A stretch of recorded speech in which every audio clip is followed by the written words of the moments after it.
Hay una pregunta que lleva más de 15 años persiguiendo a Bitcoin. ¿Por qué Satoshi Nakamoto desapareció? ¿Por qué el creador del dinero más importante del siglo XXI decidió ocultar su identidad y marcharse para siempre? Y a primera vista la respuesta parece simple: para proteger su privacidad. Pero cuando investigues un poco más te das cuenta de que la historia es mucho más profunda. Porque antes de Bitcoin ya hubo personas que intentaron crear dinero digital independiente. Y algunos de esos proyectos acabaron perseguidos, cerrados o destruidos. Así que hoy vamos a responder a una de las preguntas más importantes de toda la historia de Bitcoin. ¿Por qué Satoshi Nakamoto fue anónimo? Y lo más importante, ¿qué entendió Satoshi antes que casi todo el mundo? Empezamos. Cuando la mayoría de personas piensa en Satoshi Nakamoto, piensa en misterio, en una figura casi legendaria, en un nombre falso, en un creador sin rostro, una desaparición perfecta. Pero probablemente esa no es la forma correcta de entenderlo, porque Satoshi no fue anónimo para parecer misterioso, fue anónimo porque Bitcoin no podía nacer de otra manera. Y para entender eso, primero hay que volver atrás, mucho antes de 2009, mucho antes del bloque Génesis, mucho antes de que el mundo oyera la palabra Bitcoin. Porque Bitcoin no apareció de la nada. Antes de Bitcoin ya existía una larga tradición de personas intentando crear dinero digital, personas que entendían un problema muy serio, que el dinero tradicional siempre dependía de una autoridad central, un banco, un gobierno, una empresa. Y si querías un dinero verdaderamente libre, necesitabas algo distinto. En los años 90 y principios de los 2000 aparecieron ideas muy importantes. David Chaum creó DigiCash. Wei Dai propuso B-Money. Nick Szabo imaginó Bitgold. Adam Back desarrolló Hashcash. Todos esos proyectos aportaron piezas fundamentales: privacidad, prueba de trabajo, escasez digital, dinero electrónico. Pero ninguno de esos proyectos consiguió resolver completamente el problema. Algunos dependían de una empresa, otros eran solo propuestas teóricas, y otros directamente no lograban solucionar el gran obstáculo del dinero digital: cómo evitar el doble gasto sin necesidad de una autoridad central. Y aquí es donde Satoshi hizo algo extraordinario. No inventó cada pieza desde cero, lo que hizo fue unirlas de una forma que nadie había conseguido antes. Pero hay otro detalle aún más importante. Algunos proyectos anteriores demostraron algo muy peligroso. Si una moneda digital tiene una empresa detrás, si tiene una cara visible, si tiene una estructura central, entonces puede ser atacada, regulada, cerrada o incluso destruida. Y uno de los casos más conocidos fue eGold. eGold fue un sistema de dinero digital respaldado por oro.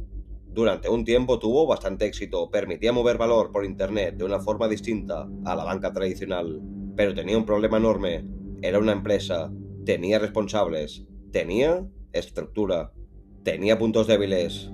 Y cuando las autoridades decidieron actuar, pudieron hacerlo. El proyecto fue perseguido y terminó siendo desmantelado.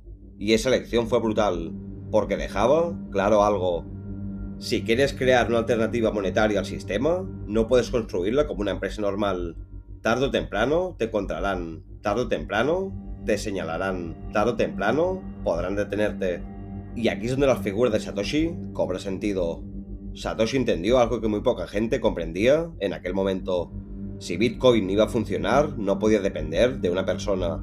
No podía depender de una empresa, no podía depender de una oficina, no podía depender de un servidor central, ni siquiera podía depender de su propio creador.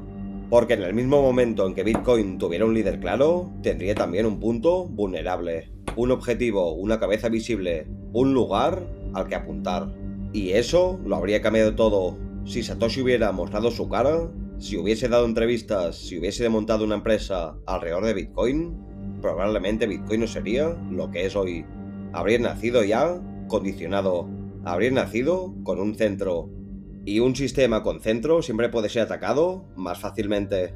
Y ahora vamos al siguiente punto. Mucha gente cree que Satoshi fue anónimo simplemente para protegerse. Y sí, seguramente esa fue una parte importante. Porque crear una moneda global, ajena a los bancos centrales y fuera del control de cualquier gobierno, no era precisamente una idea pequeña.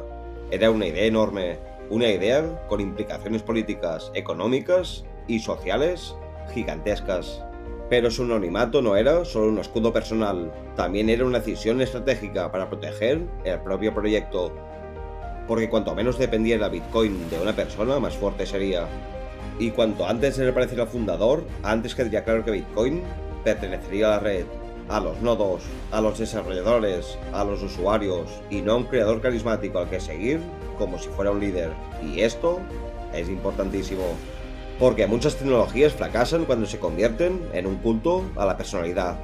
Bitcoin evitó eso desde el principio, y quizá no por accidente. Y ahora vamos a una de las partes más importantes de la historia. En 2010-2011 Satoshi todavía participó en el desarrollo inicial. Escribió mensajes, respondió correos, colaboró en el código, ayudó a arrancar a la red. Pero llegó un momento en el que se apartó, y eso fue probablemente uno de los movimientos más inteligentes de toda la historia de Bitcoin. Porque un sistema que quiere ser descentralizado no puede depender eternamente de su fundador. Y si Satoshi se hubiese quedado, mucha gente habría seguido esperando su opinión, su autorización, su liderazgo, su visión. Y piénsalo bien, eso habría retrasado e incluso destruido la madurez real de Bitcoin. Al desaparecer Satoshi, obligó al proyecto a crecer sin padre, obligó a la red a sostenerse por sí misma, obligó a Bitcoin a convertirse en algo más grande que su creador. Y eso, aunque parezca paradójico, fueron las razones por las que Bitcoin se volvió tan fuerte. Hay además otro motivo que no se puede ignorar. Se estima que Satoshi minó una enorme cantidad de Bitcoin en los primeros años, una cantidad que hoy valdrían miles de millones de dólares. Y eso convierte su anonimato también en una cuestión de sobriedad extrema. Piénsalo bien, si el mundo supiera con certeza quién es Satoshi Nakamoto, esa persona se convertiría automáticamente en una de las personas más observadas, presionadas y probablemente amenazadas del planeta. No estamos hablando solo de fama, estamos hablando de riqueza, poder e influencia.